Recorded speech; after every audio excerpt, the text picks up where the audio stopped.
Hi, I'm Christina Fry, and I do intuitive readings.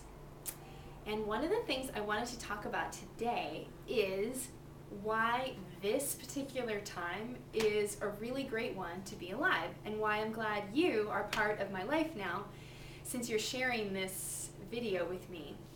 So, you may have heard of Abraham-Hicks, right? These very powerful teachers who wander around the country and talk about different, just different powers that we each have as individuals to make choices. I could call it spiritual issues, but I mean, really that's what it's about. They keep showing people over and over again that no matter what, you have choices to make, right? It's incredible. I mean, to the point where some of the issues seem completely fruitless and, oh, this will never change. And then they always find a way to soften people's approach to that particular issue and start turning it around. And thereby showing the power of a person's particular attitude or approach to an issue and how much that affects the actual issue itself, right? Which seems oftentimes unrelated, but it's always related.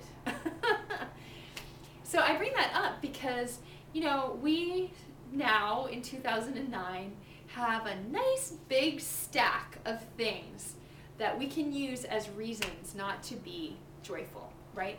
I mean, do I really even need to tell you the list? We've got the economy, we've got the ongoing war, other kinds of wars, issues in Africa, problems with education, la la la. I mean, did I even mention the environment? Okay, so we have a nice big stack.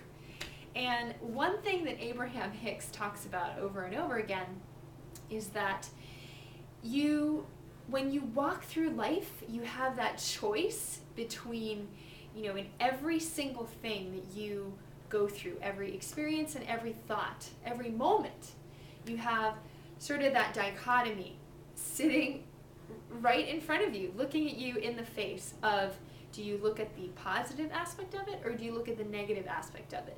You get to choose, right? So even though it seems like reality is being fed to us by our senses, by the media, by the people in our lives, that actually we have a huge role in the reality, because every single thing that's being fed to us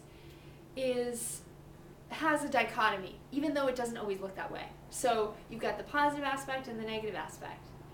So, and it's kind of exciting actually, because it means that as bad as things can get, as huge as this pile can get, like this big negative pile, that we each have we have an opportunity to look at it, sit down, do some homework, and find the positive aspects in this big pile of stuff. And maybe your pile is not that big, right? Seems like the whole world's pile is kind of big right now.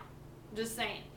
But when you think about it, the other thing that Abraham-Hicks talks about a lot is that if you have a negative response to something, or there's just something out there that seems really tough, that your desire actually grows bigger, right? I always said this with George W. Bush in office. So many people were unhappy with him. I wasn't that thrilled.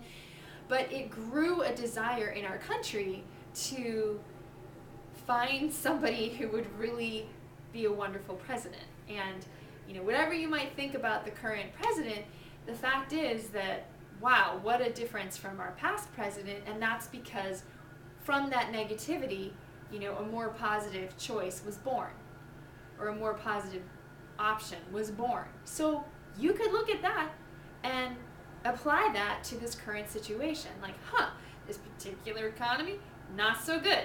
But wow, wouldn't it be great if we had a fantastic economy? So from way over here in negativity land to a positive place over here.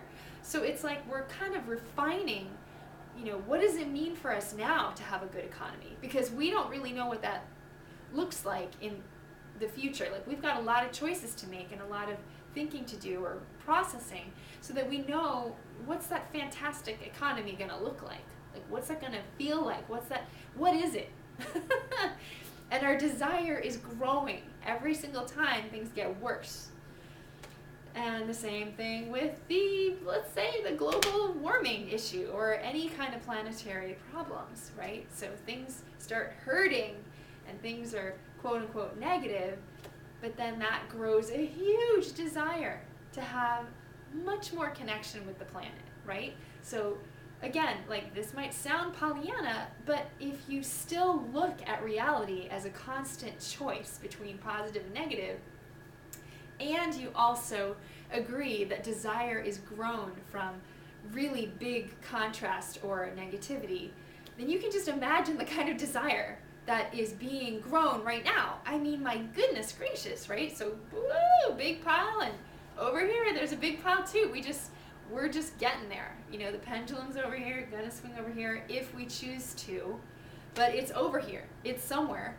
You know, it's just our job to bring that into our lives. Like, are we ready to accept that goodness into our lives? Do we even know what that feels like or looks like, or, you know, things like that? So anyway, I am just really thrilled to be alive right now. Not only just because of this, but also because our issues now are challenging enough, I think, or let's just say exciting enough. I think challenging, that's not always my favorite word because it implies a lot of effort, but they're exciting enough that we have these amazing teachers walking around like Wayne Dyer and Mike Dooley and Eckhart Tolle and just amazing people. And I'm really excited to be alive on a planet with such wonderful teachers. Louise Hay, Christine Northrup. I mean, I could just go on and on. The folks at the Berkeley Psychic Institute, where I learned all of my stuff. Just amazing, mostly women. Anyway, so I just, I'm really glad that you're here with me enjoying this experience. What Abraham-Hicks calls co-creating. Let's co-create, woo! So thanks for stopping by and come on back sometime. See you later.